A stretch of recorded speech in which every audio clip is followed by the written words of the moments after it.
మా అన్నయ్య బర్త్డే మా డైరెక్టర్ గారికి అన్నయ్య పూరి గారికి జన్మదిన శుభాకాంక్షలు తెలియజేసుకుంటున్నా. ఈ సంవత్సరం ఆయన నన్ను చాలా హైయెస్ట్ స్టేజ్కి ఎదగబెట్టారు. ఎందుకనంటే 3 days క్రితమే షెడ్యూల్ ఫినిష్ చేసుకొని వచ్చాం. ఇంకొక 5 days వర్క్ బ్యాలెన్స్ ఉంది. ఈ సినిమాతో ఇంతకుముందు ఆయన హిస్టరీ పోకిరి దాన్ని మించి ఉంటుంది. 200% రెవెన్యూ కూడా దాన్ని మించే ఉంటుంది. అంత గొప్ప సినిమా నాకు తీసిపెట్టి నాకే కష్టమో తెలియనీయకుండా వాళ్ళేదో 400 kilometers జర్నీ చేస్తుంటే నేను వస్తానని అంటాను. ఎందుకన్నా ఏజ్ అయిపోయింది నీకు, నువ్వు ప్రశాంతంగా రూమ్లో కూర్చొని రిలాక్స్ అవ్వ అంటూ సరదాగా నవ్వుతూ చెప్తూ, నీ తమ్ముడు ఉన్నాడు, వెంకటేశ్వరరావు ఉన్నాడు, చూసుకుంటాడు చాలని ఏ కష్టమో తెలియనీయకుండా ఈరోజు ఆయన ఆ సినిమాని తీసిన పాటలు కానీ యాక్షన్ ఎపిసోడ్స్ కానీ సినిమాని కానీ చూపించిన తర్వాత ఇంత పెద్ద సినిమా నేను తీసానా అనే విధంగా నాకు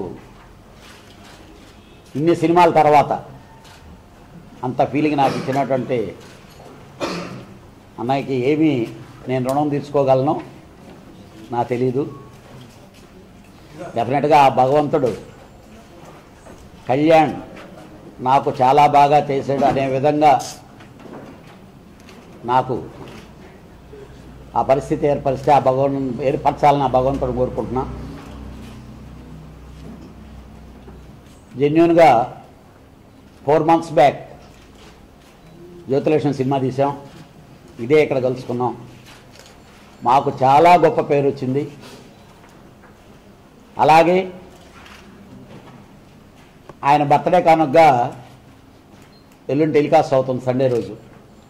రియల్గా టెలికాస్ట్ అవుతుందంటే ఎంతోమంది ఫోన్లు చేసే సార్ చాలా మంచి సినిమా మళ్ళీ టీవీలో వస్తుంది మేము చూస్తామని చెప్తుంటే వీ ఫీల్ ప్రౌడ్ హ్యాపీ. మళ్ళీ మళ్ళీ మళ్ళీ సినిమా నేను హ్యాపీగా ఎంజాయ్ చేస్తూ సినిమా తీయాలంటే పూరి అన్నయ్య కంటిన్యూస్గా నువ్వు సినిమాలు తీస్తుంటే నేను ఇంకా ఏ సినిమా చేయకుండా ఆయనతోనే జర్నీ హ్యాపీగా ఎంజాయ్ చేస్తూ డెఫినెట్గా నేనేదో ఒక గోల్తో రీచ్ అయ్యి స్టార్ట్ అయ్యాను. ఆ గోల్ని రీచ్ అవ్వగలననే నమ్మకం నాకుంది. సాయిబాబా దయ వల్ల డెఫినెట్గా అలాంటి సినిమాలు ఇంకా ఇంకా ఇంకా ఆయనతో చేయాలని చెప్పి మనస్ఫూర్తిగా కోరుకుంటూ ఈ బర్త్డే శుభ సందర్భంలో దేవుడు ఆయనకి ఆరోగ్యాలు సకల సౌకర్యాలు కలగజేస్తూ ఇలాగే ఉత్సాహంగా ఆడుతూ పాడుతూ ఏ ప్రొడ్యూసర్కి కష్టం తెలియనీయకుండా కష్టం రానియకుండా సినిమాలు చేసి పెడుతూ ఉండాలని భగవాన్ని ప్రార్థిస్తున్నాను. సినిమా ఆల్మోస్ట్ కంప్లీట్ అయిపోయింది. 2-3 రోజుల వర్క్ మాత్రం బ్యాలెన్స్ ఉన్నది. అమ్మా నాన్న తమిళమ్మాయి సినిమా తర్వాత నేను చేసిన ఆ కైండ్ ఆఫ్ సినిమా ఇది. మదర్ సెంటిమెంట్ ఉన్న సినిమా ఇది. అంటే ఇన్ని రోజుల తర్వాత నాకు ఇలాంటి సెంటిమెంట్ స్టోరీ చేయడం నాకు కొత్తగా ఉంది అండ్ ఇంట్రెస్టింగ్గా ఉంది. అండ్ సినిమా కూడా చాలా చాలా బాగా వచ్చింది. వరుణ్ ఫస్ట్ టైం వర్క్ చేయడం వరుణ్తో చాలా బాగా చేశాడు. వరుణ్ చాలా పెద్ద హీరో అవుతాడు, చాలా పెద్ద స్టార్ అవుతాడు. నాగబాబు గారు గర్వంగా ఫీల్ అయ్యేలా చేస్తాడు. చాలా జెన్యూన్గా ఉంటుంది వరుణ్ యాక్టింగ్. నేను వెరీ హ్యాపీ. నేను కూడా సీన్లో ఈ చూశాడు మొత్తం అన్నీ. ఎంత పొడుగున్నా కుర్రాళ్ళలో కొద్దిగా ఇన్నోసెన్స్ ఉంటుంది అండ్ అది బిగ్ టైం వర్కౌట్ అవుతుంది, అందరికి నచ్చుతాడు. సో అలాగే ఈ సినిమాలో దిశ అని ఒక హీరోయిన్ పరిచయం చేస్తున్నాం. సో సినిమా అయితే ఇంకా అయిపోతుంది. ఆ తర్వాత రిలీజ్ ఎప్పుడు అన్నది ప్రొడ్యూసర్ గారు ఆయన డిసైడ్ చేస్తారు. సో ఇది మా సినిమా కార్యక్రమం. కళ్యాణ్ గారి సీన్లు అన్నీ చూసిన తర్వాత టైటిల్ మారుతామా ఇంకేదన్నా మా అని ఆయన ఏదో ఆయన అన్నారు. సినిమా చూస్తే లోపల కూడా బాగా చూస్తే కరెక్ట్ అనమాట. బట్ సినిమా లోఫర్ టైటిల్తో రిలీజ్ అవటం లేదు, త్వరలో ప్రకటిస్తాం. లోఫర్ అనే ఫ్లేవర్ మాత్రం ఉంటుంది. ఒకసారి హిందీలో వచ్చింది, పెద్ద హిట్. సినిమాకి కరెక్ట్ యాప్ట్ టైటిల్. బట్ ఒకటి, నేను సినిమా చూసిన తర్వాత ఆ ఫీలింగ్ కంటే కూడా జనాలు చూసిన తర్వాత ఆ ఫీల్ అవ్వాలని నేను అన్నయ్య రిక్వెస్ట్ చేశా, ఇంకో టైటిల్ అనుకుందామా అని. లోపల టైటిల్ మార్చాలని రామ్ గోపాల్ వర్మ గారు ఈయన నేను 2 రోజుల నుంచి బుర్ర తినేస్తున్నారు యాక్చువల్గా.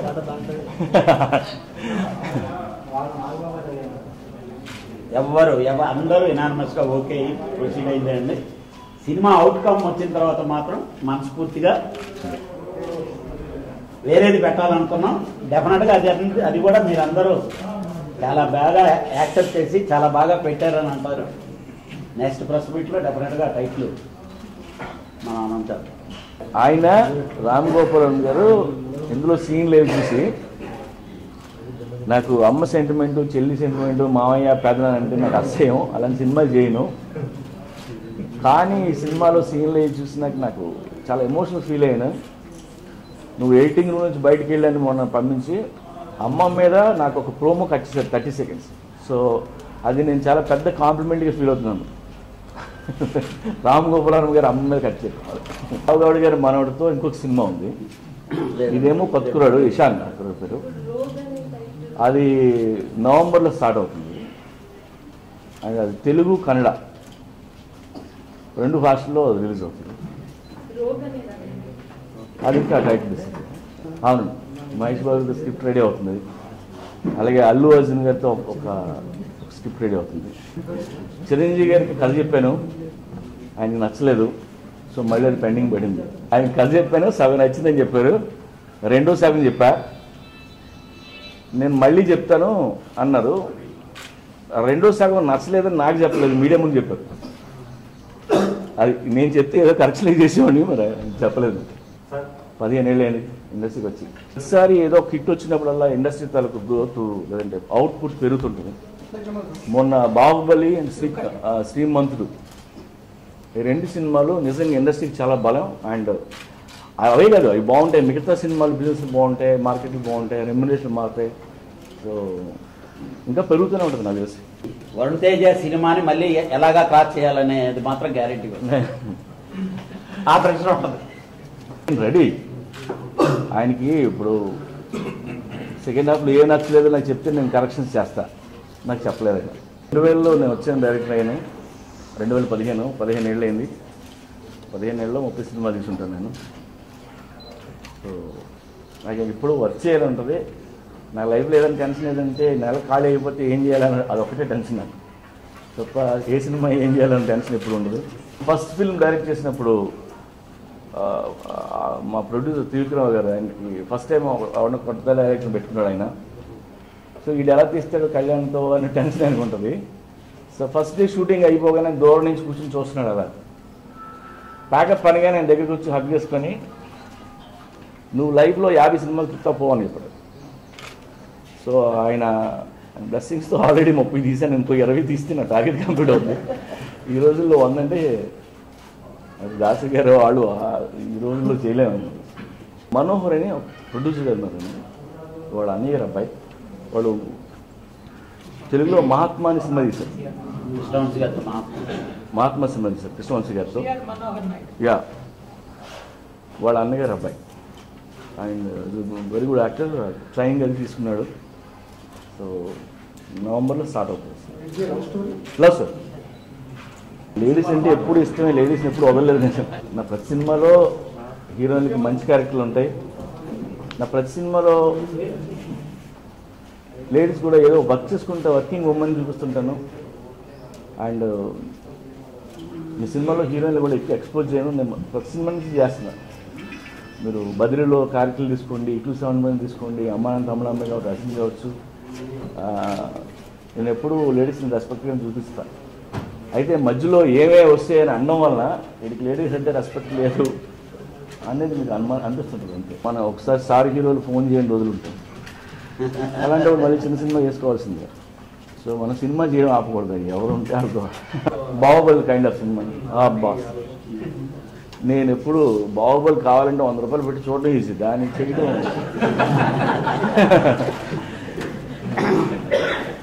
లేదు సార్. 4 ఏళ్ళు ఒక స్క్రిప్ట్ అంటే నేను నాకే 2 నెలల తర్వాత బోర్డు వచ్చేస్తుంది, అది ఏ స్క్రిప్ట్ అయినా సరే. సో అది చూడటమే బెటర్. నెక్స్ట్ ఇయర్ ఉండొచ్చండి, మొన్నే ఏది జరుగుతుంది, ఉంటే నెక్స్ట్ ఇయర్ ఉండదు. మధ్యన కొద్దిగా ఇండస్ట్రీ పొజిషన్ సరిగ్గా బాగోక, శాటిలైట్ లైఫ్ అనక చిన్న సినిమాలు స్టార్ట్ చేస్తే, సో అందుకని ఆగింది. నా ఒక్కడి దగ్గర కదా, మిగతా అన్ని కండిషన్స్ బాగుండవు. నేను ఎప్పుడు ఈ స్క్రిప్ట్ చేస్తానంటే నాకు నెక్స్ట్ 3 స్క్రిప్ట్లు నా దగ్గర రెడీ ఉంటాయి. సో ఆ ప్రాబ్లం అయితే కాదు. 2 ఏళ్ళు స్క్రిప్ట్ చేసి ఇంకో 2 ఏళ్ళు షూటింగ్ చేస్తే మంచిది చేస్తానా లేదా అనేది లేదు. బట్ నేను చేసే సినిమా కంటే, నా స్క్రిప్ట్ కంటే 2 సంవత్సరాల టైం నాకు చాలా వాల్యుబుల్ అని నేను ఉంటాను. సో నేను అందుకని టైం వేస్ట్ చేస్తాను. నాదే కాదు, మిగతా అందరి టైం వేస్ట్ అవుతుంది కదా. పక్క మాస్ క్యారెక్టర్స్ డైనమిక్గా ఉంటుంది. బిజినెస్ మ్యాన్ ఆ డైలాగ్ వేరు, ఫ్యామిలీ స్టోరీ అన్నప్పుడు డైలాగ్ ఇంకోలాగా ఉంటాయి. ఇప్పుడు ఎక్కడికి వెళ్తున్నా గ్యాంగ్స్టర్లు తగిలితే డైలాగులు ఒకలా ఉంటాయి, పెద్దన్న మామయ్య తగిలితే ఒకలా ఉంటాయి, వాళ్ళకి వార్నింగ్ ఇవ్వలేం కదా. సో సరే ఇంట్లో. సో బట్ ఇప్పుడు చేస్తున్న సినిమా మాత్రం అదే స్క్రిప్ట్ రైటర్గా నేను చాలా హ్యాపీగా ఫీల్ అయిన సినిమా. నాకు సినిమాలు చేయడం ఇష్టమే. సో ఆ టైంలో ఎవరు ఖాళీ ఉంటే వాళ్ళతో చేస్తా, పెద్ద హీరో కావచ్చు, చిన్న హీరో కావచ్చు, ఎవరు లేకపోతే కొత్త వాళ్ళతో చేస్తా. సో నేను ఆపడం ఇష్టం ఉంటుంది నాకు అంతకంటే. అలాగే ఈ సినిమా తర్వాత పెద్ద సినిమా మళ్ళీ చేయాలి, నేను ఎవరి కోసం వెయిట్ చేయడం కూడా ఇదే కథ ఇదే అంత ముందు రాసిన కథ, ఎందుకంటే ముందు రాసిన కథ ఫైనల్గా వరండి ఇంట్లో వెయిట్ చేయలేదు సార్. అన్నీ కొత్త. రేవతి గారు మదర్, పోసాని కృష్ణమూర్తి గారు ఫాదర్. పోకిరి సినిమా టైటిల్ మీకు బ్యాడ్ ఉండొచ్చు, బట్ పోలీస్ అకాడమీలో ఐపీఎస్ ఆఫీసర్లు అందరికీ ఎవ్రీ ఇయర్ ఇప్పటికీ లాస్ట్ 10 years నుంచి చూపిస్తున్నారు. సో ఈవెన్ బిజినెస్ మ్యాన్ కూడా MBA క్లాసుల్లో దాని మోటివేషనల్ క్లాసులు వాడుతున్నారని. అశోక్ తేజ మదర్ సాంగ్, ఇందులో మదర్ సాంగ్ ఉంది ఈ సినిమాలో. లైక్ టీఎస్ వచ్చే సాంగ్ అది కంప్లీట్ తెలంగాణలో శుద్ధాల అశోక్ తేజ రాశారు. అండ్ చాలా మంచి సాంగ్ ఇది. And Sunil Kashyap is the music director. ఏం చేయండి దొంగేరు, మనం ఎవరికి టిప్పులు ఇవ్వాల్సిన అవసరం లేదు, కొటేషన్ చెప్పాల్సిన అవసరం లేదు. లైఫ్ అందరి సరదా తెచ్చేస్తుంది, అందరికీ ఎవరికైనా అర్థమైపోతుంది.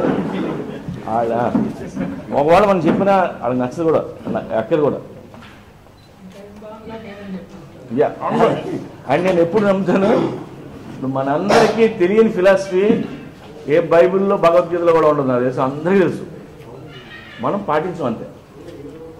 ఇప్పుడు ఎవరన్నా ఏదైనా స్వామీజీ చెప్తుంటే మనకు తెలియదు ఏం చెప్తారా, మనకు తెలిసిందే మాట్లాడుతుంటాడు. కాకపోతే ఆవిడ మాకు ఏదో టైం ఖాళీగా ఉంటే అడితే వింటుంటాం. మా ఫాదర్ మదర్ నన్ను ఒక చిన్న నాటకం రాస్తే అది చూసి నాకు ఒక 25,000 ఇచ్చి సినిమా ఇండస్ట్రీకి వెళ్ళమని పంపించారు. అదే నేను అడగకుండా. సో నేను వాళ్ళిద్దరికీ నేను థ్యాంక్స్ చెప్తున్నాను ఈ టైంలో. అంటే యూజువల్గా ఏ పేరెంట్స్ ఎంకరేజ్ చేయరు కదా పిల్లల్ని, అలా వాళ్ళే డబ్బులు ఇచ్చి పంపించారు. సో ఆడు వచ్చిన దగ్గర నుంచి నేను హ్యాపీగా ఉన్నాను, పని చేసుకుంటున్నాను. సో అన్ని విధాలు బాగున్నాను, నా చుట్టూ ఉన్న వాళ్ళు కూడా బాగున్నాను. పోకిరి తీశాను కదా అని చెప్పి నేను మహేష్ బాబు డేట్ పెడితే అన్నీ ఇచ్చారు. టెంపర్ తీశాను కదా అని ఎన్టీఆర్ డేట్లు ఎవరు భయ్యా కథ ఏంటని అడుగుతారు. సో నా ప్రతి సినిమాకి నా ప్రొడ్యూసర్ని హీరోని నేను ఇంప్రెస్ చేయాలి, అప్పుడే సినిమా స్టార్ట్ అవుతుంది. సో 100 సినిమాలు తీసిన ప్రాసెస్ అదే, ఏ సినిమా తీయకపోయినా ఆడికి ప్రాసెస్ అదే. సో కొత్త వాడు ఎవరు ఉంటాడు, కథలతో రావాలి, ఇంప్రెస్ చేయాలి. అమ్మాయి కాదు, రోజు ఒక్కొక్క అబ్బాయిలు ఎత్తి కూర్చుంటారు. యాక్చువల్గా మిడ్ నైట్ 1 or 2 తర్వాత కలిస్తే అసెండేటర్ అయిపోవచ్చేమో ఆశ ఉంటుంది. అలా అవ్వదు పనులు, వాళ్ళు వచ్చి ఆఫీస్కి వచ్చి కలిస్తే అవుతుంది. ఇట్లు శాంతి సుబ్రహ్మణ్యం స్క్రిప్ట్ ఇష్టం, అమ్మ నా తమ్ముడమ్మ ఇష్టం నాకు, అలాగే నేనింతే ఇష్టం, బిజినెస్ మ్యాన్ ఇష్టం నాకు అదే స్క్రిప్ట్గా. అండ్ ఇప్పుడు చేస్తున్న సినిమా ఇది మళ్ళీ అమ్మ నాన్న అందరూ అడుగుతుంటారు, అమ్మ నాన్న తమ్ముడు అమ్మ లాంటి సినిమా చేయలేదని. రోజు ట్విట్టర్లో కూడా చూస్తుంటాను, మళ్ళీ అలాంటి మంచి కథ రాసింది. ఓ తప్పుల వల్ల నెక్స్ట్ అలాంటి తప్పు చేయకుండా జాగ్రత్త పడుతుంటాం. మధ్యలో ఏదైనా సక్సెస్ వస్తే ఆ ముందు నేర్పిన గుణపడం కూడా మర్చిపోయి మళ్ళీ తప్పులు చేస్తాం. ఒళ్ళు కోవిడ్ మళ్ళీ నేను ఎన్నోసార్లు నేను కరెక్ట్ చేసుకుందాం అనుకునే కూడా నేను కరెక్ట్ చేసుకోలేకపోతున్నాను.